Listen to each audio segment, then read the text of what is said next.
नानमडोल एक ऐसी पुरस्कार और हैरत अंगेज जगह जिसके बारे में सदियों से कई कहानियां और रवायात मशहूर हैं। इसे पैसिफिक ओशन का वीनस भी कहा जाता है क्योंकि ये छोटे छोटे मसनूई जजीरों पर मुश्तमिल है जिन्हें पत्थरों और नहरों के जाल से जोड़ा गया है। ये पुरस्कार शहर माइक्रोनेशिया में पोम्पी जजीरे के करीब वाक़ है और इसे 12वीं से 13वीं सदी के दौरान बनाया गया था। हैरत अंगेज तौर पर यहाँ इस्तेमाल होने वाले पत्थर कई टन वजनी हैं और ये अब तक एक मिस्ट्री है कि उस दौर के लोग इन पत्थरों को एक जगह से दूसरी जगह कैसे मुंतकिल करते थे। ये जगह ना सिर्फ अपनी हैरत अंगेज तमीरात बल्कि पुरअसरार वाक़यात की वजह से भी मशहूर है। वहाँ के रहने वाले लोगों का मानना है कि नानमडोल जादुई ताकतों का मरकज था और इसे बनाने वालों ने सुपर नेचुरल पावर्स की मदद से इसका ढांचा खड़ा किया था। कुछ और कहानियों के मुताबिक यहाँ एक ताकतवर बादशाह रहता था जिसके पास सुपर नेचुरल पावर्स थी, जबकि कुछ कहानियां दावा करती हैं कि नानमडोल को जिन्नात ने बनाया था। आज भी ये खंडरात दुनिया भर के आर्कियोलॉजी एक्सपर्ट्स के लिए एक मुअम्मा बने हुए हैं। क्या इस जगह कोई शाही महल हुआ करता था या फिर ये किसी मजहबी रसूमात के लिए इस्तेमाल होती थी? क्या वाकई यहाँ जादुई ताकतों का असर था या ये सब महज देवमलाई कहानियां हैं? ये सवालात नानमडोल के पुरअसरार माजी को मजीद मिस्टीरियस बना देते हैं। दोस्तों, नानमडोल के बारे में सदियों से कहानियां गर्दिश कर रही हैं कि ये आम इंसानों का बनाया हुआ शहर नहीं बल्कि इसके पीछे सुपर नेचुरल पावर्स हैं। यहाँ के मुकामी बशिंदे आज भी ये मानते हैं कि इस जगह की बुनियाद रखने वाले मामूली लोग नहीं थे बल्कि उनके पास ऐसी ताकतें थी जो आज के इंसानों के लिए नाकाबिले तसव्वुर हैं।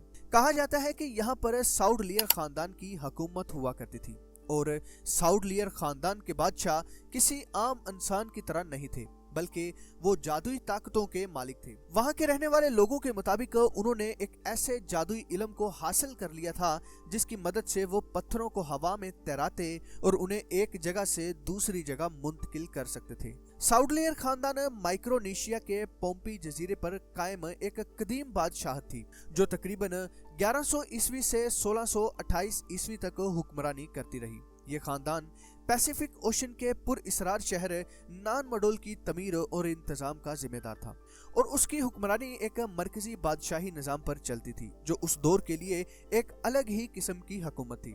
दोस्तों, साउडलियर खानदान की बुनियाद दो अफसानवी शख्सियात ओलिसिहापा और ओलिसियापा ने रखी जो मुकामी रवायात के मुताबिक किसी देवताई ताकत के मालिक थे। कहा जाता है कि उन्होंने नानमडोल को एक मजबूत और मुकद्दस मरकज बनाने के लिए बाजाल्ट के पत्थर इस्तेमाल किए और एक मजहबी और सियासी रियासत कायम की। साउडलियर हुक्मरानों ने एक सख्त दर्जाबंदी पर मुश्तमिल समाजी निज़ाम कायम किया जहां आम आवाम पर अशरफिया और पादरियों का मुकम्मल कंट्रोल था। ये बादशाहत एक सेमी रिलीजियस हुकूमत समझी जाती थी क्योंकि हुक्मरान खुद को देवताओं का नुमाइंदा समझते थे और मजहबी पेशवाओं के मशवरे से फैसले करते थे। साउडलियर खानदान की हुकूमत तकरीबन 500 साल तक कायम रही, लेकिन वक्त के साथ साथ उनकी हुक्मरानी करने का तरीका सख्त और जुल्माना होता गया। अवाम में बगावत के जज्बात बढ़ने लगे और आखिरकार 1628 ईस्वी में एक मुकामी जंगजू असाउ नानागीर साउ ने बगावत करते हुए साउडलियर हुक्मरानों को शिकस्त दी और उस बादशाहत का खात्मा कर दिया। बाज मोरखीन और नजरिया दानों का कहना है कि नानमडोल की तमीर में किसी खलाई मखलूक का हाथ हो सकता है। उसकी सबसे बड़ी वजह यह है कि शहर की तमीर के लिए जो भारी पत्थर इस्तेमाल किए गए हैं उन्हें करीब तरीन कानों से यहाँ तक लाने के लिए कोई रास्ता भी नजर नहीं आता। ये पत्थर इतने वजनी हैं कि जदीद टेक्नोलॉजी के बगैर इन्हें एक जगह से दूसरी जगह मुंतकिल करना तकरीबन नामुमकिन लगता है। मुकामी लोग आज भी दावा करते हैं कि रात के वक्त नानमडोल में अजीबो गरीब रोशनियां नजर आती हैं। कुछ लोगों का कहना है कि वो यहाँ अजीबो गरीब साए भी देख चुके हैं, जैसे कोई ना दिखने वाली मखलूक शहर के खंडरात में आज भी बसेरा किए हुए हो। कुछ लोगों ने तो ये भी दावा किया है कि वो यहाँ अजीबो गरीब आवाजें सुन चुके हैं। वो कहते हैं कि ऐसा महसूस होता है जैसे कोई अजीब सी लैंग्वेज में आपस में बातें कर रहा हो। एक मशहूर कहानी के मुताबिक कुछ रिसर्चर्स ने जब इस जगह पर कदम रखा तो उन्हें ऐसा लगा जैसे किसी अनजानी ताकत ने उन्हें दबोच लिया हो।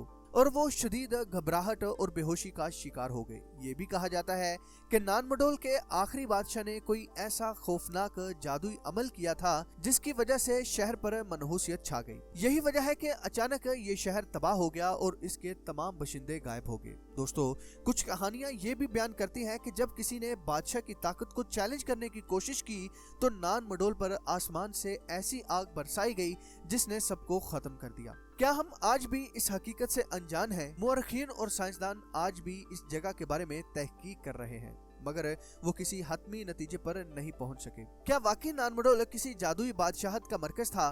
क्या इसकी तमीर में कोई गैर इंसानी मखलूक शामिल थी या फिर ये सब कहानियां हैं? जवाब जो भी हो, एक बात तो तय है कि नानमडोल आज भी दुनिया के सबसे खौफनाक और पुरअसरार खंडरात में शुमार होता है और इसकी हकीकत जानने की हिम्मत अब तक कोई नहीं कर सका।